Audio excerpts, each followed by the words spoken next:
ಕರ್ತನಲ್ಲಿ ಪ್ರೀತಿಯ ಆಶ್ರಯ ಟಿವಿ ವೀಕ್ಷಕರೆಲ್ಲರಿಗೂ ಕೀರ್ತನೆಗಳು 150 ಈ ಕಾರ್ಯಕ್ರಮಕ್ಕೆ ನಿಮ್ಮನ್ನು ಆತ್ಮೀಯವಾಗಿ ನಾವು ಸ್ವಾಗತಿಸ್ತೇವೆ. ಪ್ರೀತಿಯ ವೀಕ್ಷಕರೇ, ಈ ಕಾರ್ಯಕ್ರಮದ ಮೂಲಕವಾಗಿ ಕೀರ್ತನೆಗಳ ಪುಸ್ತಕದ ಸಮಗ್ರವಾದಂಥ ಒಂದು ಅಧ್ಯಯನ ನಾವು ಮಾಡ್ತಾ ಇದ್ದೇವೆ. ಕಳೆದ ಅನೇಕ ಸಂಚಿಕೆಗಳ ಪೀಠಿಗಳಾಗಿ ಅನೇಕ ವಿಷಯಗಳನ್ನು ನಾವು ಕಲಿಯಲಿಕ್ಕೆ ಸಾಧ್ಯವಾಯಿತು. ನಾನು ಅನ್ನಿಸ್ತೇನೆ ನೀವು ಇವತ್ತು ಕೂಡ ಸಿದ್ಧರಾಗಿ ಪೆನ್ ಪುಸ್ತಕದೊಂದಿಗೆ ಕುಳಿತುಕೊಂಡಿದ್ದೀರೆಂಬುದಾಗಿ, ಮತ್ತು ಅನೇಕರಿಗೆ ಈ ಕೀರ್ತನೆಗಳ ಅಧ್ಯಯನದಲ್ಲಿ ನೀವು ಕಲಿಯುವುದಕ್ಕಾಗಿ ಅಥವಾ ನೋಡಲಿಕ್ಕೆ ನೀವು ಪ್ರೋತ್ಸಾಹ ಮಾಡಿದ್ದೀರೆಂಬುದಾಗಿ ನೆನೆಸ್ತೇನೆ. ನಾವು ಕಲಿಯುವುದಕ್ಕೆ ಮುಂದೆ ಹೋಗೋಣ. ನಮ್ಮ ಮಧ್ಯದಲ್ಲಿ DGM ಬೇತಲ ಹಿರಿಯ ಸೇವಕರಾಗಿರುವ ಮತ್ತು ಆಶ್ರಯ TV ಸಂಸ್ಥಾಪಕರಾಗಿರುವಂಥ pastor Sunil John D'Souza ಅವರು ನಮ್ಮ ಮಧ್ಯದಲ್ಲಿದ್ದಾರೆ. ಯೇಸು ಕ್ರಿಸ್ತ ನಾಮದಲ್ಲಿ ಅವ್ರ ಈ ಕಾರ್ಯಕ್ರಮಕ್ಕೆ ನಾವು ಸ್ವಾಗತಿಸೋಣ. Pastor praise lord. Thank you pastor, ಕಳೆದ ಅನೇಕ ಸಂಚಿಕೆಯಿಂದ ನಾವು ಕೀರ್ತನೆಗಳ ಬಗ್ಗೆ ನಾವು ಕಲಿತಾ ಇದ್ದೇವೆ. ನಮಗೆ ಎಲ್ಲ ವೀಕ್ಷಕರಿಗೆ ಅನೇಕ ವಿಷಯಗಳನ್ನು ಕಲಿಸ್ತಾ ಇದ್ದೇವೆ. ನಾವು ಕೀರ್ತನೆಗಳು ಬಾಯ್ಪಾಠ ಮಾಡಿದ್ದೇವೆ, ಆದರೆ ಇಂಥ ಕೆಲವೊಂದು ವಿಷಯಗಳು ನಮಗೆ ಗೊತ್ತಿಲ್ಲ. ಎಷ್ಟು ಬಾಯ್ಪಾಠ ಮಾಡಿದ್ರೆ ಗೊತ್ತಿಲ್ಲದ ಅನೇಕ ಸಂಗತಿಗಳು ನಮ್ಗೆ ತಿಳಿಸಿದ್ದಾರೆ. ಪಾಸ್ಟರ್, ಈಗಾಗಲೇ ನೀವು ಹೇಳಿದ್ದೀರಾ ಕೀರ್ತನೆಗಳು ಬರೆದಂಥ ಗ್ರಂಥಕರ್ತರ ಬಗ್ಗೆ ನೀವು ನಮಗೆ ಆಲ್ರೆಡಿ ತಿಳಿಸಿದ್ರೆ, ಆದರೆ ಇನ್ನೊಮ್ಮೆ ನಮಗೆ ಹೇಳ್ಬೋದಾ ಪಾಸ್ಟರ್? ಅಂದರೆ ಮೊದಲದಾಗಿ ಏತಾನ, ಹೇಮಾನ, ಎರಡನೇದಾಗಿ ಮೋಶೆ, ದಾವಿದ, ಸೋಲೊಮೋನ, ಕೊರಹಿಯರು, ಅಸಾಫ ಮತ್ತು ಗ್ರಂಥಕರ್ತರು ಇಲ್ಲದ ಕೆಲವು ಕೀರ್ತನೆಗಳು ಉಂಟು. 7 ಜನ ಗ್ರಂಥಕರ್ತರು ಮತ್ತು ಗ್ರಂಥಕರ್ತರು ಇಲ್ಲದಂಥ ಕೀರ್ತನೆಗಳನ್ನು, ಹೆಸರಿಲ್ಲದ ಕೀರ್ತನೆಗಳು ಉಂಟು. ಅಂದರೆ ಯಾರು ಬರೆದಂಥದ್ದು ಗೊತ್ತಿಲ್ಲ. ಇಲ್ಲ. ಓಕೆ ಪಾಸ್ಟರ್, ಈಗ ನಮ್ಮ ವೀಕ್ಷಕರಿದ್ದಾರೆ, ಯಾರ್ಯಾರು ಎಷ್ಟೆಷ್ಟು ಬರ್ತದಂತ ಹೇಳ್ಬೋದಾ ನಮಗೆ? ಖಂಡಿತ ಹೇಳ್ಬೋದು. ಯಾಕಂದರೆ ಈ ಹೇಮಾನನು 88ನೇ ಕೀರ್ತನೆ ಬರೆದನು, ಏತಾನನು 89ನೇ ಕೀರ್ತನೆ ಬರೆದ, ಮತ್ತು ಮೋಶೆ 90ನೇ ಕೀರ್ತನೆ ಬರೆದ, ಸೋಲೊಮೋನನು, ಅರಸನಾದ ಸೋಲೊಮೋನನು 72ನೇ ಕೀರ್ತನೆ ಮತ್ತು 127ನೇ ಕೀರ್ತನೆಯನ್ನು ಬರೆದಿದ್ದಾನೆ. ಮತ್ತು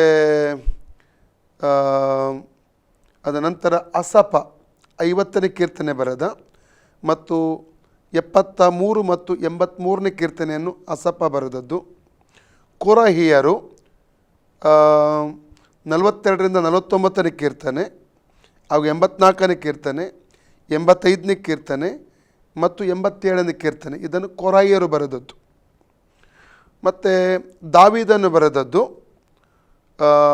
3ರಿಂದ 9ನೇ ಕೀರ್ತನೆ, 11ರಿಂದ 32ನೇ ಕೀರ್ತನೆ, 34ರಿಂದ 41ನೇ ಕೀರ್ತನೆ, 51ರಿಂದ 65ನೇ ಕೀರ್ತನೆ, 68ರಿಂದ 70ನೇ ಕೀರ್ತನೆ, 86ನೇ ಕೀರ್ತನೆ, 101ನೇ ಕೀರ್ತನೆ, 103ನೇ ಕೀರ್ತನೆ, 108ರಿಂದ 110ನೇ ಕೀರ್ತನೆ ಮತ್ತು 122ನೇ ಕೀರ್ತನೆ, 124ನೇ ಕೀರ್ತನೆ, 131ನೇ ಕೀರ್ತನೆ, 133ನೇ ಕೀರ್ತನೆ, 134ರಿಂದ 137ನೇ ಕೀರ್ತನೆ, 138ರಿಂದ 143 ಕೀರ್ತನೆ, ಇದನ್ನು ಬರೆದದ್ದು ದಾವಿದನು. ಇಷ್ಟು ಮತ್ತು ಗ್ರಂಥಕರ್ತರು ಇಲ್ಲದ ಕೀರ್ತನೆ ಉಂಟು ಬಾಕಿಯದ್ದು. ಈ ಟೋಟಲ್ 150 ಕೀರ್ತನೆಗಳಲ್ಲೂ ಯಾರ್ಯಾರು ಬರೆದದ್ದಂತ ನಿಮಗೆ ತಿಳಿಸ್ತಾ ಇದ್ದಾನೆ. ಗ್ರಂಥಕರ್ತರು ಇಲ್ಲದ ಕೀರ್ತನೆಯನ್ನು 1ನೇ ಕೀರ್ತನೆ, 2ನೇ ಕೀರ್ತನೆ, 10ನೇ ಕೀರ್ತನೆ, 33ನೇ ಕೀರ್ತನೆ, 43ನೇ ಕೀರ್ತನೆ, 66ನೇ ಕೀರ್ತನೆ, 71ನೇ ಕೀರ್ತನೆ, 91ರಿಂದ 100ನೇ ಕೀರ್ತನೆ, 102ನೇ ಕೀರ್ತನೆ, 104ರಿಂದ 107ನೇ ಕೀರ್ತನೆ, 115ರಿಂದ 121ನೇ ಕೀರ್ತನೆ, 123ನೇ ಕೀರ್ತನೆ, 125, 26ನೇ ಕೀರ್ತನೆ, 128ರಿಂದ 130ನೇ ಕೀರ್ತನೆ, 132ನೇ ಕೀರ್ತನೆ ಮತ್ತು 134ರಿಂದ 137 ಕೀರ್ತನೆ, ನಂತರ 146ರಿಂದ 150 ಕೀರ್ತನೆ. ಟೋಟಲ್ 150 ಕೀರ್ತನೆಗಳನ್ನು ನನಗೆ ನಿಮಗೆ ತಿಳಿಸಿದ್ದೇನೆ. ಇಷ್ಟು ಗ್ರಂಥಕರ್ತರು ಈ ಕೀರ್ತನೆಗಳನ್ನು ಬರೆದಿದ್ದಾರೆ.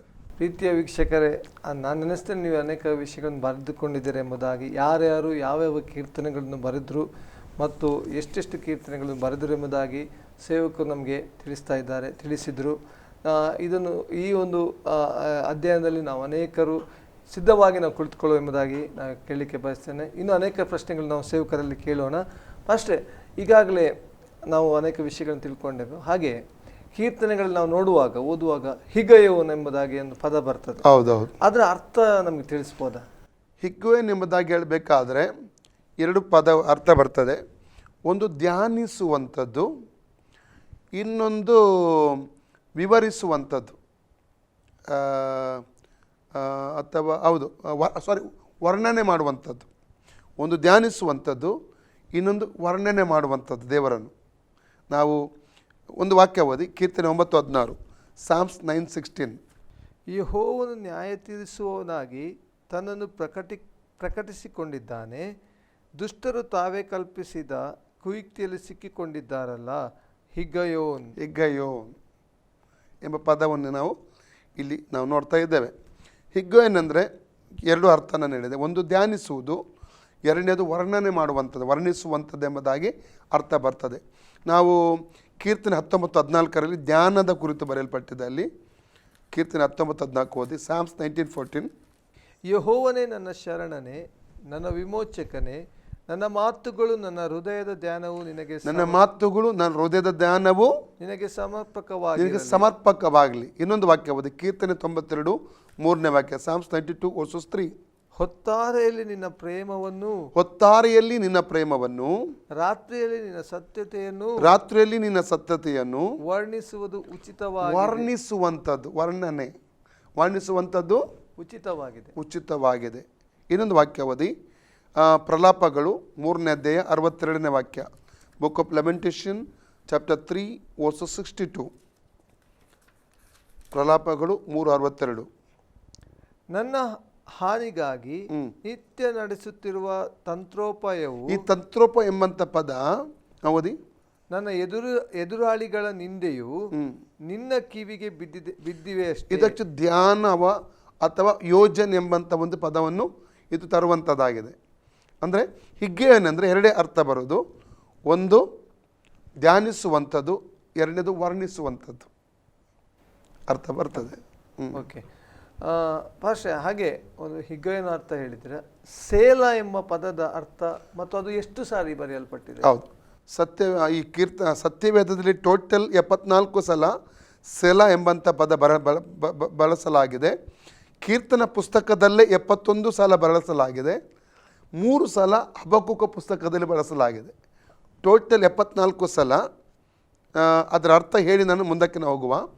ಆ್ಯಕ್ಚುಲಿ ಅದಕ್ಕೆ ಅರ್ಥ, ಈ ಸೆಲ ಎಂಬಂಥ ಪದಕ್ಕೆ ಅರ್ಥ ಆಂಗ್ಲದಲ್ಲಿ ಹೇಳಬೇಕಾದ್ರೆ ಫಾರ್ ಎವರ್, ಕನ್ನಡದಲ್ಲಿ ಹೇಳಬೇಕಾದ್ರೆ ಯುಗ ಯುಗಾಂತರಕ್ಕೂ, ನಿತ್ಯ ನಿರಂತರಕ್ಕೂ ಎಂಬುದಾಗಿ ಹೇಳುವಂಥ ಒಂದು ಪದವಾಗಿದೆ. ಸೆಕೆಂಡ್, ಇದೊಂದು ಈ ಕೀರ್ತನೆಗಳ ಅಥವಾ ಸಂಗೀತ ಭಾಷಾ ಶೈಲಿಯಲ್ಲಿ ಉಪಯೋಗಿಸುವಂಥ ಒಂದು ಪದವಾಗಿದೆ. ಅಂದರೆ ಉದಾಹರಣೆಗೆ ಒಂದು ಕೀರ್ತನೆ ಓದಿ ಕೆಳಗೆ ಅದು ಸೇಲ ಎಂಬುದಾಗಿ, ಅಂದರೆ ಮುಂದಿರುವ ಎಲ್ಲ ವಾಕ್ಯಗಳಿಗೆ ಒಪ್ಪಿಕೊಳ್ಳುವಂಥದ್ದು, ದೇವರಿಗೆ ಮಹಿಮೆಯನ್ನು ಸಲ್ಲಿಸುವಂಥದ್ದು ಎಂಬುದಾಗಿ ಅರ್ಥ ಬರ್ತದೆ. ನಿತ್ಯ ನಿರಂತರಕ್ಕೂ, ನಮ್ಮ ದೇವರು ನಿತ್ಯ ನಿರಂತರಕ್ಕೂ ಇರುವಾತನು ಎಂಬುದನ್ನು ಸೂಚಿಸುವಂಥ ಪದವೇ ಸೇಲ ಎಂಬಂಥ ಪದವಾಗಿದೆ. ಇದನ್ನು ನಾವು ಅಂದರೆ ಮುಂದೆ ಓದಿದ ಎಲ್ಲ ಭಾಗಗಳನ್ನು ಅದು ಹೇಳಿ ಸೇಲ ಎಂಬುದಾಗಿ ಬರುವಾಗ ಅದನ್ನು ಒಪ್ಪಿಕೊಂಡು ದೇವರು ನಿತ್ಯ ನಿರಂತರಕ್ಕಿರ್ತಾನೆಂಬುದಾಗಿ ಹೇಳಿ ವರ್ಣಿಸುವಂಥ ಒಂದು ಪದವಾಗಿದೆ. ಅದು ಸೇಲ ಎಂಬುದಾಗಿ ಬರುವಂಥ ಪದ. ಹಬಕ್ಕೂಕದಲ್ಲಿ 3 ಸಲ ಅಲ್ಲಿ ಬರೆಯಲಾಗಿದೆ. ಅದನ್ನು ಮಾತ್ರ ಓದುವ. ಅಂದರೆ ಉಳಿದ ಈ 71 ಭಾಗ 79 ಕಡೆಗಳಲ್ಲಿ ಕೇವಲ ಕೀರ್ತನೆಯಲ್ಲಿ ಬರೆಯಲಾಗಿದೆ. ಖಾಲಿ 3 ಸಲ ಹಬಕ್ಕೂಕ ಪುಸ್ತಕದಲ್ಲಿ. ಹಬಕ್ಕೂಕನ ಪುಸ್ತಕ 3ನೇ ಅಧ್ಯಾಯ 3ನೇ ವಾಕ್ಯ ಮೊದಲನಾಗಿ ಓದುವ. ಹಬಕ್ಕೂಕ್ ಚಾಪ್ಟರ್ 3:3. ದೇವರು ತೇಮಾನನಿಂದ ಬರುತ್ತಾನೆ, ಸದಮನ ಸ್ವಾಮಿಯು ಪಾರಾನ್ ಪರ್ವತದಿಂದ ಐತರುತ್ತಾನೆ, ಸೇಲಾ. ಆತನ ಪ್ರಭಾವ. ಸಾಕು. 9ನೇ ವಾಕ್ಯ ಓದಿ. ಹಬಕ್ಕೂಕ್ ಚಾಪ್ಟರ್ 3:9. ಹಬಕ್ಕೂಕ 3:9. ನಿನ್ನ ಬಿಲ್ಲು ಈಚೆಗೆ ತೆಗೆಯಲ್ಪಟ್ಟಿದೆ, ಆಹಾ ನಿನ್ನ ವಾಗ್ಬಾಣಗಳು ನಿಶ್ಚಿತ, ಸೇಲಾ. 13ನೇ ವಾಕ್ಯ ಕೂಡ ಓದಿ. 13 ವರ್ಡ್ಸ್. ನಿನ್ನ ಪ್ರಜೆಯ ರಕ್ಷಣೆಗೆ ನಿನ್ನ ಅಭಿಷಿಕ್ತನ ಉದ್ಧಾರಕ್ಕೆ ಹೊರಟಿದ್ದಿ, ತಲೆಯನ್ನು ಕುತ್ತಿಗೆಯ ಬುಡದವರೆಗೂ ಹೊಡೆದು ಹಾಕಿದ ಹಾಗೆ ತಳಾದಿಯು ಬಯಲಾಗುವಷ್ಟರ ಮಟ್ಟಿಗೆ ನೀನು ದುಷ್ಟರ ಮನೆಯನ್ನು ಹೊಡೆದಿದ್ದಿ. ಸೇಲಾ. ಸೆಲಾ ಅಂದರೆ ನಮ್ಮ ದೇವರು ನಿತ್ಯ ನಿರಂತರಕ್ಕೂ ಯುಗ ಯುಗಾಂತರಕ್ಕೂ ಜೀವಿಸನೆಂಬುದಾಗಿ ಅರ್ಥ ಬರುವಂಥದ್ದು. Praise God. ಆತನು ನಿತ್ಯತೆಯನ್ನು ವರ್ಣಿಸುವಂಥದ್ದು. ಹೌದು ಹೌದು. ಪದ ಅಂದ್ರೆ ಅದು ಪದ್ಯ ರೂಪವಾಗಿರುವಂಥದ್ದು. ಹೌದು. ಓಕೆ ಪಾಸ್ಟ್ರೆ, ಹಾಗೆ ಆಮೇನ್ ಎಂಬಂತ ಪದ ನಾವು ನೋಡ್ತೇವೆ. ಇವನು ಕೀರ್ತನೆಗಳಲ್ಲಿ ಸಹ ನಾವು ನೋಡ್ತೇವೆ. ಅದನ್ನು ಎಷ್ಟು ಸರ್ತಿ ಬರೆಯಲ್ಪಟ್ಟಿದೆ? ಮತ್ತು ಇಡೀ ಸತ್ಯವೇದದಲ್ಲಿ ಆಮೇನ್ ಎಂಬ ಪದ 24 ಸಲ ಉಪಯೋಗಿಸಲಾಗಿದೆ. ಆಮೇನ್ ಎಂಬ ಪದದ ಅರ್ಥ ಹಾಗೆಯೇ ಆಗಲಿ, ಹೌದು ಎಂಬುದು ಒಪ್ಪಿಕೊಳ್ಳುವಂಥದ್ದು. ಒಂದು ಪ್ರಾರ್ಥನೆ ಮಾಡಿದ ನಂತರ ಆಮೇನ್ ಎಂಬುದ ಕೊನೆಯಲ್ಲಿ ಹೇಳುವಾಗ ಹಾಗೆ ಆಗಲಿ, ನಾನು ಅದನ್ನು ಒಪ್ಪಿಕೊಳ್ತೇನೆ ಎಂಬುದಾಗಿ ಸೂಚಿಸುವಂಥ ಪದವೇ ಆಮೇನ್ ಎಂಬುದಾಗಿದೆ. ಈಗಾಗಲೇ ಹೇಳಿದಂತೆ 24 ಸಲ ಇಡೀ ಸತ್ಯವೇದದಲ್ಲಿ ಈ ಪದವನ್ನು ಬಳಸಲಾಗಿದೆ. ಅಂದರೆ ಇಲ್ಲಿ ಕೇವಲ 12 ಸಲ ಒಂದೇ ಪುಸ್ತಕ ಒಂದೇ ಅಧ್ಯಾಯದಲ್ಲಿ ಬಳಸಲಾಗಿದೆ. ಅದಾಗಿದೆ ಧರ್ಮೋಪದೇಶ ಕಾಂಡ, ಅದನ್ನು ಓದಿಕೊಳ್ಳುವ ನಾವು. ಮತ್ತು ಕೀರ್ತನ ಪುಸ್ತಕದಲ್ಲಿ ಕೂಡ ಬಳಸಲಾಗಿದೆ. ನಾವು 22ನೇ ಅಧ್ಯಾಯ 15ನೇ ವಾಕ್ಯದಿಂದ ಓದಬೇಕು. ಆ್ಯಕ್ಚುಲಿ ಕನ್ನಡ ಭಾಷಾಂತರದಲ್ಲಿ ಒಂದು ಶಾಪ ಉಚ್ಚರಿಸಿದ ನಂತರ ಅದು ಶಾಪ ಉಚ್ಚರಿಸುವಂಥ ಒಂದು ವಾಕ್ಯಗಳಾಗಿವೆ. ಕೊನೆಗೆ ಹೌದು ಎಂಬುದಾಗಿ, ಆ್ಯಕ್ಚುಲಿ ಕನ್ನಡದಲ್ಲಿ ಅದು ಹೌದು ಅಂತ ಕೊಡಲ್ಪಟ್ಟಿದೆ. ಆಂಗ್ಲ ಬೈಬಲ್ ತೊಗೊಂಡ್ರೆ ಗೊತ್ತಾ ಆಮೇನ್ ಎಂಬುದಾಗಿದೆ ಅಲ್ಲಿ. ಓಕೆ, ಕನ್ನಡದಲ್ಲಿ ಹೌದು ಎಂಬುದಾಗಿ 22ನೇ ಅಧ್ಯಾಯದಲ್ಲಿ 27ನೇ ಅಧ್ಯಾಯದ 15ನೇ ವಾಕ್ಯದ 26 ವಾಕ್ಯದವರೆಗೆ ನಾವು ಓದುವುದಾದರೆ 12 ವಾಕ್ಯಗಳನ್ನು ಅಲ್ಲಿ ಬಳಸಲಾಗಿದೆ. 12 ವಾಕ್ಯಗಳನ್ನು ಹೇಳಿ ಉಚ್ಚರಿಸಿದ ನಂತರ ಕೊನೆಗೆ ಅಲ್ಲಿ ಹೇಳಲ್ಪಟ್ಟು ಕನ್ನಡದಲ್ಲಿ ಓದಿಬೇಕಾದ್ರೆ ಅಲ್ಲಿ ಹೌದು ಎಂಬುದಾಗಿ ಹೇಳುವಂಥ ಹೌದು ಅಂದರೆ ಆಮೇನ್. ಆ್ಯಕ್ಚುಲಿ ಆಂಗ್ಲ ಬೈಬಲ್ ಓದಿದರೆ ಗೊತ್ತಾಗ್ತದೆ ನಮಗೆ. ಇಲ್ಲಿ ಧರ್ಮೋಪದೇಶ 27ನೇ ಅಧ್ಯಾಯ ನಾವು 15ನೇ ವಾಕ್ಯದ 26 ವಾಕ್ಯದವರೆಗೆ ಓದುವ 12 ಕಡೆ ನಾವು ಓದಿಕೊಳ್ಳೋ ಒಂದೊಂದಾಗಿ. ಇಂಗ್ಲೀಷಲ್ಲಿ ಓದಿ ಮೊದಲು. ಇಂಗ್ಲೀಷಲ್ಲಿ ಓದಿ, ತೊಂದರೆ ಇಲ್ಲ. Cursed be the man that maketh any graven or molten image, an abomination unto the Lord, the work of the hands of the craftsman, and putteth in a secret place. And all the people shall answer and say, Amen. ಆಮೇನ್. ಕನ್ನಡದಲ್ಲಿ ಏನು ಕೊಡದೆ ನೋಡಿ, 27-15ನೇ ವಾಕ್ಯದಿಂದ ಓದುವ ನಾವು. ಶಿಲ್ಪಿಯ ಕೆಲಸವಾಗಿರುವ ಮರದ ವಿಗ್ರಹವು, ಲೋಹ ವಿಗ್ರಹವು ಯೆಹೋವನಿಗೆ ಹೇಯವಾದುದರಿಂದ ಅವನ್ನು ಮಾಡಿಸಿ ಗೋಪ್ಯವಾಗಿ ನಿಲ್ಲಿಸಿ ಕೊಂಡವನಾದರೂ ಶಾಪಗ್ರಸ್ತ ಅನ್ನಲಾಗಿ ಜನರೆಲ್ಲರೂ ಹೌದು ಅನ್ನಬೇಕು. ಹೌದು, ಕನ್ನಡ ಹೌದು ಅಂತ ಕೊಡಲ್ಪಟ್ಟಿದೆ. ಮೂಲ ಭಾಷೆಗೆ ಬರುವಾಗ ಆ ಮ್ಯಾನ್ ಎಂಬಂತ ಪದ. ಇಂಗ್ಲೀಷಲ್ಲಿ ಮಾತ್ರ ಆಮೇನ್ ಕೊಟ್ಟಿದ್ದಾರೆ, ಕ್ಲಿಯರ್ ಕೊಟ್ಟಿದ್ದಾರೆ. ಕನ್ನಡಕ್ಕೆ ಹೌದು ಆ್ಯಕ್ಚುಲಿ ಹೌದು ಅಂದರೆ ಆಮೇನ್, ಒಪ್ಪಿಕೊಡುವಂಥದ್ದು, ಅದನ್ನು ಎಗ್ರಿ ಆಗುವಂಥದ್ದು. ಹಾಗೆ ಆಗಲಿ, ಈ ಪ್ರಾರ್ಥನೆಗೆ ಎಗ್ರಿ ಆಗ್ತೇವೆ, ಈ ವಾಕ್ಯಕ್ಕೆ ಎಗ್ರಿ ಆಗ್ತೇವೆ, ಇದನ್ನು ಒಪ್ಪಿಕೊಡ್ತೇವೆ ಅಂತ ಹೇಳುವಂಥದ್ದು. ಇವನ್ ಅದು ಮಾತ್ರ ಅಲ್ಲ, ಇವನು ವಾಕ್ಯ ಒಬ್ಬರು ಉಚ್ಚರಿಸುವಾಗ, ಪ್ರಸಂಗ ಮಾಡುವಾಗ ಆಮೇನ್ ಅಂತ ಹೇಳು, ಅಂದರೆ ನಾವು ಒಪ್ಪಿಕೊಳ್ತೇವೆ, ನಿಮ್ಮೊಟ್ಟಿಗೆ ಅಗ್ರಿ ಆಗ್ತೇವೆ ಎಂಬುದಾಗಿ ಅರ್ಥ ಬರ್ತದೆ. ಅದು ವಾಕ್ಯ ನಮಗೆ ಅಂದರೆ ನಮಗೆ ಅದು ದೇವರ ವಾಕ್ಯ ಮಾತಾಡುವಾಗ ನಾವು ಅದಕ್ಕೆ ನಮಗೆ ಟಚ್ ಆಗುವಾಗ, ಒಬ್ಬರು ಪ್ರಸಂಗ ಮಾಡ್ತಾ ಇದ್ದಾರೆ, ವಾಕ್ಯ ಹೇಳ್ತಾ ಇದ್ದಾರೆ, ನಮಗೆ ಯಾವುದು ಟಚ್ ಆಗ್ತದೆ ಆವಾಗ ಕೂಡ ನಾವು ಆಮೇನ್ ಎಂಬುದಾಗಿ ಹೇಳ್ಬೋದು. ಅಂದರೆ ಒಪ್ಪಿಕೊಳ್ಳಿ, ಅವರೊಟ್ಟಿಗೆ ಅಗ್ರಿ ಆಗುವಂಥ, ಅವ್ರ ಸ್ಪಿರಿಟಲ್ಲಿ ಅಗ್ರಿ ಆಗುವಂಥ, ಅದು ಸ್ವೀಕರಿಸ್ತೇನೆ, ನಾನು ಇದು ಅಂಗೀಕಾರ ಮಾಡ್ತೇನೆ, ನಿಮ್ಮೊಟ್ಟಿಗೆ ಒಂದಾಗುತ್ತೇನೆ ಎಂಬುದಾಗಿ ಹೇಳುವಂಥದ್ದಕ್ಕೆ ಆಮೇನ್ ಅಂತ ಹೇಳ್ತಾರೆ. ನನ್ನ ಜೀವಿತದಲ್ಲಿ ಆ ವಾಕ್ಯ ನಾನು ಒಪ್ಪಿಕೊಳ್ಳುವಂಥದ್ದು. ಹೌದು. ಇನ್ನೊಂದು ವಾಕ್ಯ ನೋಡಿ, ಅರಣ್ಯಕಾಂಡ 5:22, Numbers 5:22. ಶಾಪವನ್ನುಂಟು ಮಾಡುವ ಈ ನೀರು ನಿನ್ನೊಳಗೆ ಸೇರಿ ನಿನ್ನ ಹೊಟ್ಟೆ ಉಬ್ಬುವಂತೆಯೂ ತೊಡೆಗಳು ಕ್ಷೀಣವಾಗಿ ಹೋಗುವಂತೆಯೂ ಮಾಡುವುದು ಎಂದು ಹೇಳಬೇಕು. ಅದಕ್ಕೆ ಆ ಸ್ತ್ರೀಯು ಆಮೇನ್, ಹಾಗೆ ಆಗಲಿ ಎಂದು ಹೇಳಬೇಕು. ಹಾಗೆ ಹೌದು, ಒಪ್ಪಿಕೊಳ್ತೇನೆ, ಈ ಮಾತನ್ನು ಒಪ್ಪಿಕೊಳ್ತೇನೆ, ಈ ಮಾತನ್ನು ಅಂಗೀಕರಿಸ್ತೇನೆ, ನಿಮ್ಮೊಟ್ಟಿಗೆ ಅಗ್ರಿ ಆಗ್ತಾರೆ ಎಂಬುದಾಗಿ ಹೇಳುವಂಥ ಪದ ಅದು. ನೆಹೆಮಿಯ 8:6 ಓದಿ. Book of Nehemiah chapter 8:6. ಎಜ್ರನು ಪರಾತ್ಪರ ದೇವರಾದ ಯೆಹೋವನನ್ನು ಸ್ತುತಿಸುವುದಕ್ಕೆ ಸರ್ವಜನರು ತಮ್ಮ ಕೈಗಳನ್ನೆತ್ತಿ ಆಮೇನ್ ಆಮೇನ್ ಎಂದು ಹೇಳಿ ನೆಲದ ಮಟ್ಟಿಗೂ ತಲೆಬಾಗಿ ಯೆಹೋವನನ್ನು ಆರಾಧಿಸಿದರು. Praise God. ಎಜ್ರನ ಮಾತನ್ನು ಒಪ್ಪಿಕೊಳ್ತಾ ಅಗ್ರಿ ಆಗ್ತಾ ಇದ್ದಾರೆ ಅವರೊಟ್ಟಿಗೆ. ಆಮೇನ್, ಇದು ಹಾಗೆ ಆಗಲಿ, ಇದು ಸಂಭವಿಸಲಿ, ಇದನ್ನು ಒಪ್ಪಿಕೊಳ್ತೇವೆ, ಇದನ್ನು ಸ್ವೀಕರಿಸ್ತೇವೆ ಎಂದು ಹೇಳಿ ಅವ್ರ ದೇವರಲ್ಲಿ ಆರಾಧಿಸುವಂಥದ್ದನ್ನು ಇಲ್ಲಿ ಕಾಣ್ತಾ ಇದ್ದೇವೆ. ಇನ್ನೊಂದು ವಾಕ್ಯ 106 ಕೀರ್ತನೆ 48ನೇ ವಾಕ್ಯ, 106 Psalms verses 48. ಇಸ್ರಾಯೇಲ್ ದೇವನಾದ ಯೆಹೋವನಿಗೆ ಯುಗಯುಗಾಂತರಗಳವರೆಗೂ ಕೊಂಡಾಟವಾಗಲಿ, ಸರ್ವ ಜನರು ಆಮೇನ್ ಎನ್ನಲಿ, ಯಾಹುವಿಗೆ ಸ್ತೋತ್ರ. ಆಮೇನ್. ಇನ್ನೊಂದು ವಿಷಯ ನಾನು ಸ್ಟಾರ್ಟಿಂಗಲ್ಲಿ ಹೇಳಿದೆ, ಆಮೇನ್ ಎಂದರೆ ಹೌದು ಎಂಬುದಾಗಿ ಒಪ್ಪಿಕೊಳ್ಳೋ ಒಂದು ಮಾತು. ದೇವರ ವಾಕ್ಯ ಬರುವಾಗ ಹೌದು ಎಂದು ಹೇಳುವಂಥದ್ದು, ಅದು ಒಪ್ಪಿಕೊಂಡು ಎಗ್ರಿ ಮಾಡುವಂಥದ್ದು ಹೇಳಿದೆ ನಾನು ನಿಮಗೆ ಮುಂಚೆನೇ ತಿಳಿಸಿದ್ದೆ. 150 ಕೀರ್ತನೆ ಪುಸ್ತಕವನ್ನು 5 ವಿಭಾಗಗಳನ್ನಾಗಿ ವಿಂಗಡಿಸಲಾಗಿದೆ ಅಂತ ಅಲ್ಲ. 1ರಿಂದ 41, 42ರಿಂದ 72, 73ರಿಂದ 89, 90ರಿಂದ 106, 107ರಿಂದ 150. ಈಗ ಆವಾಗಲೇ ಹೇಳಿದಂತೆ ನಾನು ಈ ಒಂದು ವಿಭಾಗ ಮುಗಿಸುವ ಸಂದರ್ಭದಲ್ಲಿ ಕೊನೆಯ ವಾಕ್ಯ ಕೊಡಲ್ಪಟ್ಟಂಥ ಪದ ಕೂಡ ಆಮೇನ್ ಎಂಬುದಾಗಿದೆ. ಅದು ನೋಡುವ ನಾವು. ಈಗ 41ನೇ ಕೀರ್ತನೆ 13ನೇ ವಾಕ್ಯ ಓದಿ. ಕೀರ್ತನೆ 41, 13ನೇ ವಾಕ್ಯ. ಇಸ್ರಾಯೇಲ್ಯರ ದೇವರಾದ ಯೆಹೋವನಿಗೆ ಯುಗಯುಗಾಂತರಗಳವರೆಗೂ ಕೊಂಡಾಟವಾಗಲಿ, ಆಮೇನ್ ಆಮೇನ್. ಆಮೇನ್ ಆಮೇನ್. ಮೊದಲ ವಿಭಾಗ ಮುಕ್ತಾಯವಾಗುವಂಥ ಒಂದು ಸಂದರ್ಭ ಅದು. ಕೀರ್ತನೆ 72, 19 ಓದಿ. ಆತನ ಪ್ರಭಾವವುಳ್ಳ ನಾಮಕ್ಕೆ ಸದಾಕಾಲವು ಪ್ರಣಾಮವಿರಲಿ, ಭೂಮಂಡಲವೆಲ್ಲ ಆತನ ಪ್ರಭಾವದಿಂದ ತುಂಬಿರಲಿ, ಆಮೇನ್ ಆಮೇನ್. ಆಮೇನ್. 89 ಕೀರ್ತನೆ 52ನೇ ವಾಕ್ಯ ಓದಿ. Psalms 89, 52 words.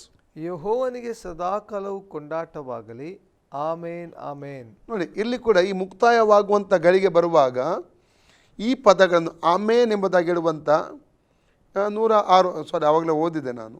106 ಕೀರ್ತನೆ ಪುನಃ ಓದಿವ. 106 ಕೀರ್ತನೆ 48ನೇ ವಾಕ್ಯ, 4ನೇ ವಿಭಾಗ. ಇಸ್ರಾಯೇಲ್ ದೇವನಾದ ಯೆಹೋವನಿಗೆ ಯುಗಯುಗಾಂತರಗಳವರೆಗೂ ಕೊಂಡಾಟವಾಗಲಿ, ಸರ್ವ ಜನರು ಆಮೇನ್ ಎನ್ನಲಿ, ಯಾಹುವಿಗೆ ಸ್ತೋತ್ರ. ಹೌದು, ಅಂದರೆ ಈ ವಿಭಾಗಗಳನ್ನು ಮುಗಿಸುವಂಥ ಸಂದರ್ಭದಲ್ಲಿ ಕೂಡ ಈ ಆಮೇನ್ ಎಂಬಂಥ ಪದವನ್ನು ಬಳಸಿರುವುದನ್ನು ಇಲ್ಲಿ ಕಾಣಲಿಕ್ಕೆ ನಮಗೆ ಸಾಧ್ಯ ಆಗ್ತದೆ. ಅಂದರೆ ಈ ಎಲ್ಲ ಭಾಗಗಳು ಆಮೇನ್, ದೇವರ ಹಾಗೆ ಆಮೇನ್. ಹೌದು. ಇವನ್ ನಾವು ಕೂಡ ಪ್ರಾರ್ಥನೆ ಮಾಡುವಾಗ ಕೊನೆಯದಾಗಿ ಆಮೇನ್ ಎಂಬುದಾಗಿ ಹೇಳ್ತೇವೆ. ಇವನ್ ನಾವು ಪ್ರಾರ್ಥಿಸುವಾಗ ನಮ್ಮ ಜೊತೆ ಯಾರು ಪ್ರಾರ್ಥನೆ ಮಾಡ್ತಾ ಇದ್ದಾರಲ್ಲ ಅವರು ಮಧ್ಯದಲ್ಲಿ ಆಮೇನ್ ಎಮಾನೆ. ಉದಾಹರಣೆಗೆ, ಯೇಸು ನಿಮ್ಮನ್ನು ಆಶೀರ್ವದಿಸಲಿ, ಆಮೇನ್. ಯೇಸು ನಿಮ್ಮನ್ನು ಬಿಡುಗಡೆ ಮಾಡಲಿ, ಆಮೇನ್. ಯೇಸು ನಿಮಗೆ ಸೌಖ್ಯ ಕೊಡಲಿ, ಆಮೇನ್.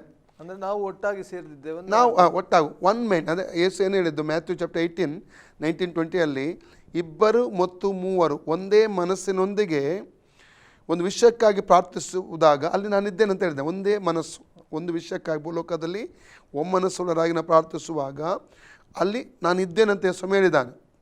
ಅಂದರೆ ಆತ್ಮದಲ್ಲಿ ಎಗ್ರಿ ಆಗೋದು. ನಾವು 2-3 ಜನ ಪ್ರೇಯರ್ ಮಾಡ್ತೇವೆ, 4-5 ಜನ ಪ್ರೇಯರ್ ಮಾಡ್ತೇವೆ, ಎಷ್ಟು ಜನ ಪ್ರೇಯರ್ ಮಾಡ್ತೇವೆ ಅಂದರೆ ಇಲ್ಲ. ಆದರೆ ಒಬ್ಬರು ಪ್ರೇಯರ್ ಮಾಡುವಾಗ ಉಳಿದವರು ನಾವು ಜೊತೆ ಸೇರಬೇಕು. ಧ್ಯಾನದೊಂದಿಗೆ ಅದು ಆಸಕ್ತ ಪ್ರಾರ್ಥನೆ ಅಂತ ಹೇಳ್ತೇವೆ. ಆಸಕ್ತ ಪ್ರಾರ್ಥನೆ.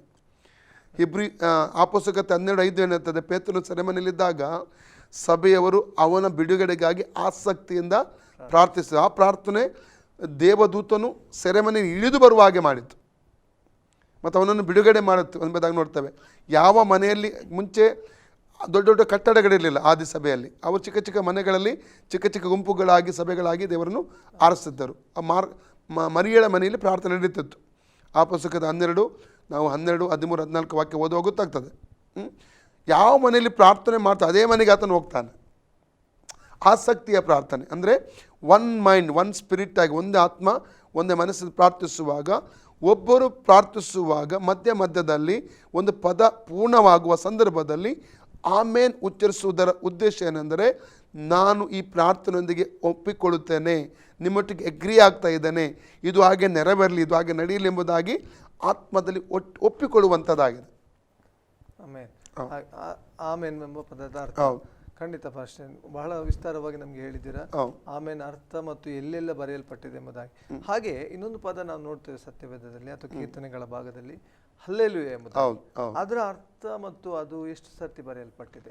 ಅದು ಸುಮಾರು ಹಲ್ಲೆಲೂಯಾ ಎಂಬುದಾಗಿ ಹೇಳುವ ಪದದ ಅರ್ಥ, ಇಬ್ರು ಅರ್ಥ. ಹಲೇಲ್ ಎಂದರೆ ಸ್ತುತಿ, ಯಾವೆ ಎಂಬುದಾಗಿ ಹೇಳಬೇಕಾದ್ರೆ ಯೆಹೋವನ್ ಎಂಬುದಾಗಿ ಅರ್ಥ. ಅಂದರೆ ಯೆಹೋವನಿಗೆ ಸ್ತೋತ್ರ ಎಂಬುದಾಗಿ ಹಲ್ಲೆಲೂಯಾ ಅಂದರೆ. ಅನೇಕರು ಹಲ್ಲೆಲೂಯಾ ಎಂಬುದಾಗಿ ಹೇಳ್ತಾರೆ, ಅದರ ಅರ್ಥ ಅನೇಕರಿಗೆ ಗೊತ್ತಿಲ್ಲ. ಅಂದರೆ ಹಲ್ಲೇಲ್ ಇಬ್ರು ಪದ ಸ್ತುತಿ ಎಂಬುದಾಗಿ ಅರ್ಥ. ಯಾವೆ ಅಂದರೆ ಯೆಹೋವನು, ದೇವರು, ಇರುವಾತನು, ಯುಗ ಯುಗಾಂತರಕ್ಕೂ ಜೀವಿಸುವಾತನು. ಯುಗಾಂಕದಲ್ಲಿ ಜೀವಿಸುವಂಥ ದೇವರಿಗೆ ಸ್ತೋತ್ರ ಎಂಬುದಾಗಿ ಅರ್ಥ. ಹಲ್ಲೆಲೂಯ ಅಂದ್ರೆ ಅದು ಎರಡು ಭಾಗ. ಒಂದೇ ಪದ ಅದು ಹಲ್ಲೆಲೂಯ. ಹಲ್ಲೇಲ್ ಎಂಬಂಥ ಪದ ಅದು ಸ್ತುತಿ ಎಂಬುದಾಗಿ ಹೆಬ್ರೂನಲ್ಲಿ. ಯಾ ಅಂದರೆ ಯಾವೇ, ಯಾವೇ ಅಂದರೆ ಯೆಹೋವನು, ದೇವರು, ತಂದೆ, ಇರುವಾತನು, ಜೀವಿಸುವಾತನು, ಅನೇಕ ಪದಗಳನ್ನು ಅರ್ಥ ಅಲ್ಲಿ ನಾವು ಕಾಣ್ತೇವೆ. ಅದೇ ಹಲ್ಲೆಲೂಯ ಅಂದರೆ ಒಟ್ಟಾಗಿ ಸೇರಿದರೆ ಈ ದೇವರಿಗೆ, ತಂದೆಗೆ, ಇವು ಜೀವಿಸುವಾತನಿಗೆ, ಸೃಷ್ಟಿಕರ್ತನಿಗೆ ಸ್ತೋತ್ರ ಎಂಬುದಾಗಿ ಅರ್ಥ ಬರ್ತದೆ. ಓಕೆ, ಅಂದರೆ ಈ ಭಾಷೆ ನಾವು ಈಗ ನೋಡಿದಾಗೆ ಆಮೇನ್ ಆಗಲಿ ಹಲ್ಲೆಲೂಯ ಆಗಲಿ ಅದಕ್ಕೆ ಎರಡು ಒಂದಕ್ಕೊಂದು ಕೂಡಿದಂಥ ಪದಗಳು. ಈಗ ಹಲ್ಲೆಲೂಯ ಎಂಬುದಾಗಿ ನಾವು ದೇವರು ಸ್ತುತಿಸುತ್ತೇವೆ, ಇನ್ನೊಬ್ಬರು ಆಮೇನ್ ಎಂಬುದಾಗಿ ಹೇಳ್ತಾರೆ. ಒಪ್ಪಿಕೊಳ್ತೇನೆ, ನಾನು ಅಗ್ರಿ ಆಗ್ತೇನೆ ನಿಟ್ಟಿಗೆ ಅಂತ. ಇದು ಭಾಷಾಂತರ ಮಾಡುವಾಗ ಸದನ ಪದಗಳನ್ನು ಬದಲಾಯಿಸಲಿಲ್ಲ ಅಲ್ವಾ? ಇಲ್ಲ, ಈ ಪದಗಳ ಮೂಲ ಪದಗಳನ್ನು ಬದಲಾಯಿಸಲಿಲ್ಲ. ಇದು ಹಿಬ್ರೂನಲ್ಲಿದ್ದ ಹಾಗೆ ಉಂಟು, ಹಾಗಿದ್ದ ಹಾಗೆ ಬಳಸಲಾಗಿದೆ. ಮೂಲ ಭಾಷೆಯಲ್ಲಿ ಹೇಗಿತ್ತು ಅದು ಹಾಗೆ ಈ ನಮ್ಮ ಭಾಷಾಂತರದ ಲ್ಯಾಂಗ್ವೇಜಿಗೆ ಬರುವಾಗ ಹಾಗೆ ಹೀಗೆ ಉಂಟು ಅದು. ಖಂಡಿತ. ಇದು ಸತ್ಯದಲ್ಲಿ ಎಷ್ಟು ಸರ್ತಿ ಬರೆಯಲ್ಪಟ್ಟಿದೆ ಹಲ್ಲೆಲೂಯ ಎಂಬುದಾಗಿ? ಹಲ್ಲೆಲೂಯ ಎಂಬುದಾಗಿ ಸುಮಾರು 30 ಸಲ ಬರೆಯಲ್ಪಟ್ಟಿದೆ ಸತ್ಯವೇದದಲ್ಲಿ. ಅದನ್ನು ಇಲ್ಲಿ ಕೀರ್ತನ ಪುಸ್ತಕದಲ್ಲಿ ಕೂಡ ನಾವು ನೋಡ್ತೇವೆ. ಮಾತ್ರವಲ್ಲ, ಪ್ರಕಟಣೆ ಪುಸ್ತಕದಲ್ಲಿ 4 ಸಲ ಬರೆಯಲ್ಪಟ್ಟಿದೆ. ಅದನ್ನು ಓಡಿಕೊಳ್ಳುವ ನಾವು.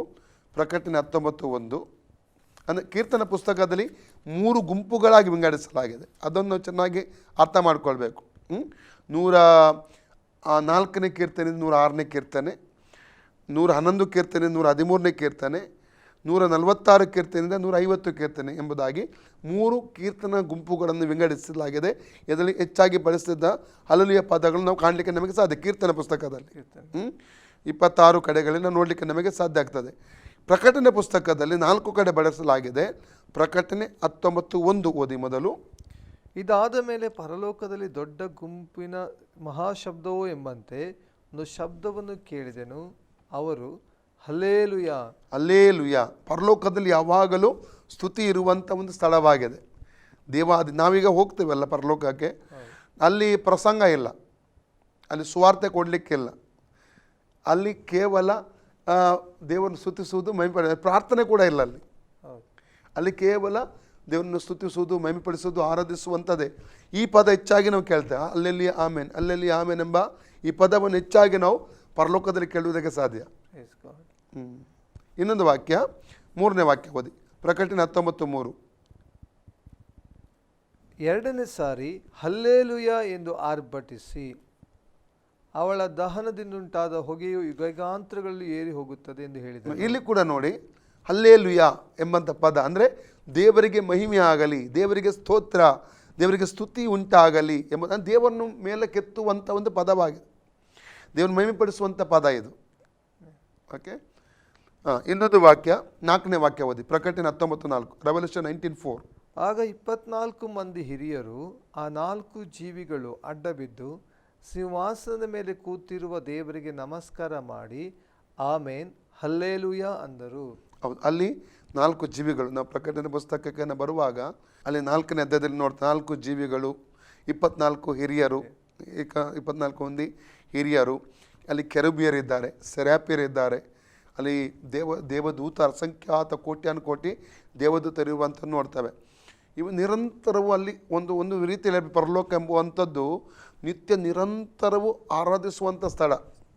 ಆ್ಯಕ್ಚುಲಿ ದೇವದೂತರನ್ನು ಉಂಟು ಮಾಡಿದ ಉದ್ದೇಶವೇ ಅದಾಗಿತ್ತು. ಈಗ ಸೈತಾನನ ಹೆಸರೇನು? ಲೂಸಿಫೆರ, ಉದಯ ನಕ್ಷತ್ರ ಎಂಬುದಾಗಿ ಹೇಳ್ತೇವೆ. ಲೂಸಿಫೆರ ಅವನು ಕೆಡುಕನಾದ, ಸೈತಾನ ಅಂದರೆ ಕೆಡುಕ ಎಂಬುದಾಗಿ ಅರ್ಥ. ಅವನನ್ನು ಈ ಆರಾಧನೆಯ ವೀರನನ್ನಾಗಿ ದೇವರು ಇಟ್ಟಿದ್ದ. ಈ ಎಲ್ಲ ದೇವದೂತರನ್ನು ಲೀಡ್ ಮಾಡಲಿಕ್ಕೆ ದೇವರನ್ನು ಆರಾಧಿಸ್ತಾ ಅವನು ಏನು ಮಾಡಿದ? ಅವನು ಬಿದ್ದು ಹೋದ, ಅಹಂಕಾರ ಪಟ್ಟು ಗರ್ವಪಟ್ಟು ಬಿದ್ದು ಹೋದ. ಆ ಸ್ಥಳದಲ್ಲಿ ದೇವರು ನನ್ನನ್ನು ನಿಮ್ಮನ್ನು ಮನುಷ್ಯನು ಉಂಟು ಮಾಡಿದ ದೇವರನ್ನು ಆರಾಧನೆ ಮಾಡುವುದಕ್ಕಾಗಿ. ಅಂದರೆ ಆ ಸ್ಥಾನವನ್ನು ನಮಗೆ ಕೊಟ್ಟಿದ್ದಾನೆ ಇವತ್ತು.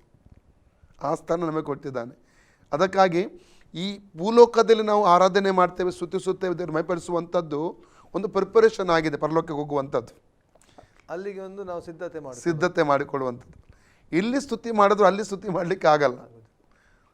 ಅದಕ್ಕೆ ಹೇಳ್ತಾ ಸತ್ತವರು ದೇವರನ್ನು ಸ್ತುತಿಸುವುದಿಲ್ಲ, ದೇವರನ್ನು ಮಹಿಮೆಪಡಿಸಲ್ಲ ಅಂತ.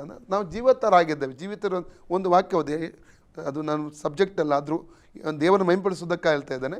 ಏಷ್ಯಾ 38:18 ವಾಕ್ಯದಿಂದ ಓದುವ. ಪಾತಾಳದವರು ನಿನ್ನನ್ನು ಸ್ತುತಿಸರು, ಪಾತಾಳದವರು ನಿನ್ನ ಸ್ತುತಿಸರು, ಸತ್ತವರು ನಿನ್ನನ್ನು ಕೀರ್ತಿಸರು, ಸತ್ತವರು ನಿನ್ನನ್ನು ಕೀರ್ತಿಸರು, ಅಧೋಲೋಕಕ್ಕೆ ಇಳಿದು ಹೋದವರು, ಅಧೋಲೋಕಕ್ಕೆ ಇಳಿದು ಹೋದವರು ನಿನ್ನ ಸತ್ಯ ಸಂಧತೆಯನ್ನು ಆಶ್ರಯಿಸಲಾರರು, ನಿನ್ನ ಸತ್ಯ ಸಂಧತೆಯನ್ನು ಆಶ್ರಯಿಸಲಾರರು. ಜೀವಂತನು ಜೀವಂತನೇ ನಿನ್ನನ್ನು ಸ್ತುತಿಸುವನು, ನಿನ್ನನ್ನು ಸ್ತುತಿಸುವನು. ಹೌದು, ಜೀವಂತನಾದ ನಾನೇ. ಜೀವಂತನಾದ ನಾನೇ. ನೋಡಿ, ನಾವು ಜೀವಂತರಾಗಿದ್ದೇವೆ, ಆತ್ಮದಲ್ಲಿ ಸತ್ತು ಹೋಗಿದ್ದೆವು, ಇವತ್ತು ಆತ್ಮದಲ್ಲಿ ಜೀವಿಸ್ತಾ ಇದ್ದೇವೆ. ಯಾವ ದಿವಸ ರಕ್ಷಣೆ ಹೊಂದಿದ್ದೇವೆ, ಯೇಸುವನ್ನು ರಕ್ಷಕನ ಒಡೆಯನ್ನು ಅಂಗೀಕಾರ ಮಾಡಿದ್ದೇವೆ, ಆ ದಿವಸ ಆತ್ಮದಲ್ಲಿ ಜೀವಿಸ್ತಾ ಇದ್ದ ಜೀವ ಹೊಂದಿದ್ದೇವೆ. ಆದ ಕಾರಣ ದೇವರು ಸ್ತುತಿಸ್ತೇವೆ ನಾವು. ಅರ್ಥ ಆಯ್ತಲ್ಲ? ಓಕೆ. ಇನ್ನೊಂದು ವಾಕ್ಯ ಪ್ರಕಟಣೆ 19:6, 4 ಕಡೆ ಉಂಟಂತ ಹೇಳಿದೆ ಅಲ್ಲ, ಬುಕ್ ಆಫ್ ರೆವಲ್ಯೂಷನ್ 19:6. ತರುವಾಯ ಜನರ ದೊಡ್ಡ ಗುಂಪಿನ ಶಬ್ದದಂತೆಯೂ ಜಲಪ್ರವಾಹ ಘೋಷದಂತೆಯೂ ಗಟ್ಟಿಯಾದ ಗುಡುಗಿನ ಶಬ್ದದಂತೆಯೂ ಇದ್ದ ಒಂದು ಶಬ್ದವನ್ನು ಕೇಳಿದೆನು, ಅದು ಹಲ್ಲೆಲೂಯಾ. ಅದು ಹಲ್ಲೆಲೂಯಾ. ಒಂದು ದೊಡ್ಡ ಗುಂಪು, ಅಲ್ಲಿ ದೊಡ್ಡ ಶಬ್ದ ಹಲ್ಲೆಲೂಯಾ ಪರಲೋಕದಲ್ಲಿ ಕೇಳಲಿಕ್ಕೆ ಸಿಗುತ್ತದೆ. ಕೆಲವರಿಗೆ ಭೂಲೋಕದಲ್ಲಿ ಹಲ್ಲೆಲೂಯಾ ಪದ ಇವನು ಕ್ರೈಸ್ತರಿಗೇನೆ ಹಲ್ಲೆಲೂಯಾ, ಆಮೇನ್, ಸ್ತೋತ್ರ, ಮಹಿಮೆ ದೇವರಿಗೆ ಅಂತ ಹೇಳುವಾಗ ಕೆಲವೇ ಇರಿಟೇಷನ್ ಆಗ್ತದೆ, ಕೆಲವರಿಗೆ ನಾಚಿಕೆ ಆಗ್ತದೆ, ಕೆಲವರಿಗೆ ಇರಿಟೇಷನ್. ಇಲ್ಲ, ದೇವರು ಸ್ತುತಿಸುವಂಥದ್ದು ಇದು. ದೇವ್ರ ಮಹಿಮೆ ಪಡಿಸ್ಬೇಕು ಯಾವಾಗ ನಾವು, ದೇವ್ರ ನಾಮನ ಮೇಲಕ್ಕೆತ್ತಬೇಕು ನಾವು ಯಾವಾಗಲೂ. ದೊಡ್ಡ ಶಬ್ದದೊಂದಿಗೆ ಸ್ತುತಿಸಬೇಕು ನಾವು ದೇವರನ್ನು. ಆತನು ಸ್ತುತಿಸುವಂಥ ಧ್ವನಿ ಕೇಳಿಸಲಿ ಎಂಬುದಾಗಿ ವಾಕ್ಯದ ಓದ್ತೇವೆ. ಈ ಕೀರ್ತನೆ ಪುಸ್ತಕ ಏನುಂಟಲ್ಲ, 150 ಕೀರ್ತನೆಗಳು, ಇಲ್ಲಿ ಹೆಚ್ಚಾಗಿ ನೀವು ಕಾಣುವಂಥ ದೇವರನ್ನು ಸ್ತುತಿಸುವುದು, ಮಹಿಮೆ ಪಡಿಸುವಂಥದ್ದನ್ನೇ ನಾವು ಕಾಣ್ತೇವೆ. ಆದರೆ ನನ್ನ ಒಂದು ಸ್ಟಾರ್ಟಿಂಗಲ್ಲಿ ನನ್ನ ಒಂದು ಮೈಂಡ್ ಏನಾಗಿತ್ತಂದರೆ, ಎಲ್ಲ ಕೀರ್ತನೆ ದಾವಿದನೇ ಅಂತ ಯೋಚನೆ ಮಾಡ್ತಿದ್ದಾರೆ. ಅದೇ ಕಾಲಕ್ರಮೇಣ ದೇವರು ನನಗೆ ಕಳಿಸಿಕೊಟ್ಟನು. ಕೇವಲ ಎಲ್ಲ ದಾವಿದ ಕೀರ್ತನೆ ಬರೆದದ್ದಲ್ಲ, ಬೇರೆ ಗ್ರಂಥಕರ್ತರಿದ್ದಾರೆ. ದಾವಿದ, ಸೊಲೊಮೋನ, ಮೋಶೆ, ಅಸಾಪ, ಕೊರಾಹಿಯರವರು, ಏತಾನ, ಹೇಮಾನ, ಈ 7 ಗ್ರಂಥಕರ್ತರು ಒಟ್ಟಿಗೆ ಸೇರಿ ಕೀರ್ತನೆ ಬರೆದಿದ್ದಾರೆ. ಮಾತ್ರ ಒಟ್ಟಿಗೆ ಸೇರಿ ಅಲ್ಲ, ಬೇರೆ ಬೇರೆ ಸಮಯಗಳಲ್ಲಿ ಬರೆದಿದ್ದಾರೆ. ಮತ್ತು ಇದನ್ನು ಒಟ್ಟಿಗೆ ಇದು ಮಾಡಿದ್ದು ಈ ಗ್ರಂಥಗಳನ್ನು. ಮಾತ್ರವಲ್ಲ, ಗ್ರಂಥಕರ್ತ ಇಲ್ಲದ ಕೀರ್ತನೆ ಉಂಟು, ಗ್ರಂಥಕರ್ತರು ಇದ್ದಾರೆ, ಅದಕ್ಕೆ ಯಾರಂತ ಗೊತ್ತಿಲ್ಲ. ಹಾಗೆ ನಾನು ನೋಡಿದೆ. ಆದರೆ ನಾನು ಹೇಳುವ ಉದ್ದೇಶ ಏನೆಂದರೆ, ಈ 150 ಕೀರ್ತನೆ ಯಾರು ಓದ್ತಾರಲ್ಲ, ಅವರು ಖಂಡಿತವಾಗಿ ದೇವರನ್ನು ಸ್ತುತಿಸದೆ ಮಹಿಮೆಪಡಿಸಿ ಇರುವುದಕ್ಕೆ ಸಾಧ್ಯವೇ ಇಲ್ಲ. ಪ್ರೀತಿಯ ವೀಕ್ಷಕರೇ, ಇವತ್ತಿನ ಭಾಗದಲ್ಲಿ ಅನೇಕ ವಿಷಯಗಳನ್ನು ನಾವು ಕಲಿತುಕೊಳ್ಳಿಕ್ಕೆ ಸಾಧ್ಯವಾಯಿತು. ಮುಖ್ಯವಾಗಿ ಕೀರ್ತನೆ ಪ್ರಾರಂಭಿಸುವಾಗಲೇ ದೇವರ ಸೇವಕರು ಹೇಳಿದರು, ನಾವು ಸ್ತುತಿಸುವುದಕ್ಕಾಗಿ ದೇವರು ನಮ್ಮನ್ನು ಉಂಟು ಮಾಡಿದ್ದಾನೆ, ಆ ಬಿದ್ದು ಹೋದ ಸೈತಾನ ಜಾಗದಲ್ಲಿ ನಮ್ಮನ್ನು ಉಂಟು ಮಾಡಿದ್ದಾನೆ. ಕೀರ್ತನೆ ಭಾಗದಲ್ಲಿ ನಾವು ಕಲಿಯುವಾಗ ನಾವು ನಿಮ್ಮನ್ನು ಉತ್ತೇಜನವಾಗಿ ಹೇಳುವುದೇನೆಂದರೆ, ಸ್ತುತಿಸುವುದಕ್ಕೆ ನೀವು ಪ್ರಾರಂಭಿಸಿರಿ, ಬಾಯಿಗಳನ್ನು ತೆರೆದು ಕರ್ತನ ಸ್ತುತಿಸಿರಿ. ಕೀರ್ತನೆ ಎಂಬುದು ಆತನ ಸ್ತುತಿಸುವಂಥ ಒಂದು ಭಾಗವಾಗಿದೆ. ನಾವು ಆತನ ಸ್ತುತಿಸುವುದಕ್ಕೆ ಪ್ರಾರಂಭಿಸೋಣ, ಆತನ ಪ್ರಸನ್ನತೆ ನಾವು ಅನುಭವಿಸಲಿಕ್ಕೆ ಸಾಧ್ಯವಾಗ್ತದೆ. ನಮ್ಮದಲ್ಲಿ ಆಸರೆ ಟಿವಿಯಲ್ಲಿ ಬಂದು ವಿಸ್ತಾರವಾಗಿ ಈ ಕೀರ್ತನೆಗಳಲ್ಲಿ ಅನೇಕ ರಹಸ್ಯವಾದ ಸಂಗತಿಗಳನ್ನು ತಿಳಿಸಿಕೊಟ್ಟಂಥ ದೇವಸೇವಕರಿಗೆ ಆಸರೆ ಟಿವಿ ಪರವಾದಂಥ ವಂದನೆಗಳು ಹೇಳೋಣ. ಅಷ್ಟೇ. Praise the Lord. Thank you. ಪ್ರೀತಿಯ ವೀಕ್ಷಕರಿಗೆ, ಇನ್ನು ಅನೇಕ ವಿಷಯಗಳನ್ನು ಈ ಕೀರ್ತನೆಗಳು 150 ಭಾಗದಲ್ಲಿ ನಾವು ಕಲೀಲಿಕ್ಕಿದ್ದೇವೆ. ಮುಂದಿನ ಸಂಚಿಕೆಯಲ್ಲಿ ನಾವು ಬರಲಿಕ್ಕಿದ್ದೇವೆ. ನೀವು ಸಿದ್ಧರಾಗಿ ಬನ್ನಿರಿ, ಇತರರಿಗೆ ತಿಳಿಸಿರಿ. ಅಲ್ಲಿವರೆಗೆ ನಿಮ್ಮ ನೆಚ್ಚಿನ ಆಸರೆ ಟಿವಿಯನ್ನು ವೀಕ್ಷಿಸ್ತಾ ಇರಿ. ವಂದನೆಗಳು.